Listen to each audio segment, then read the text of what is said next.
இன்றைக்கி ஹெல்தியான masala tea powder recipe தான் பார்க்க போகிறோம். அதுக்கு ஒரு பேனில் 2 ஸ்பூன் மிளகு சேர்த்துக்கோங்க, 2 கிராம்பு சேர்த்துக்கலாம், கொஞ்சமாக பட்டை சேர்த்துக்கோங்க. இந்த மாதிரி உடச்சி போட்டுக்கோங்க. இதெல்லாம் நல்லா வறுபட்டதும் இதை நம்ம தனியாக எடுத்துக்கலாம். இதோட 1 ஸ்பூன் மல்லி சேர்த்துக்கிறேன். மல்லி நல்லா வறுபட்டதும் இதை நம்ம எடுத்துடலாம்.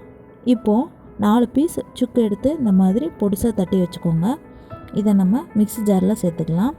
இந்த மாதிரி நல்ல பவுடர் ஃபார்மில் அரைச்சிட்டு ஒரு 4 ஏலக்காய், நம்ம வறுத்து வச்சிருந்தோம் இல்லையா மிளகு, பட்டை, கிராம்பு எல்லாம், இது எல்லாத்தையும் சேர்த்துட்டு அரைச்சி எடுத்துட்டு இதுக்கப்புறமா மல்லி சேர்த்து நம்ம நல்லா ஐஸாக அரைச்சி எடுத்துக்கலாம். இந்த மாதிரி நல்லா அரைச்சி எடுத்துக்கோங்க. இப்போ இந்த பவுடரை யூஸ் பண்ணி டீ போட்டுடலாம்.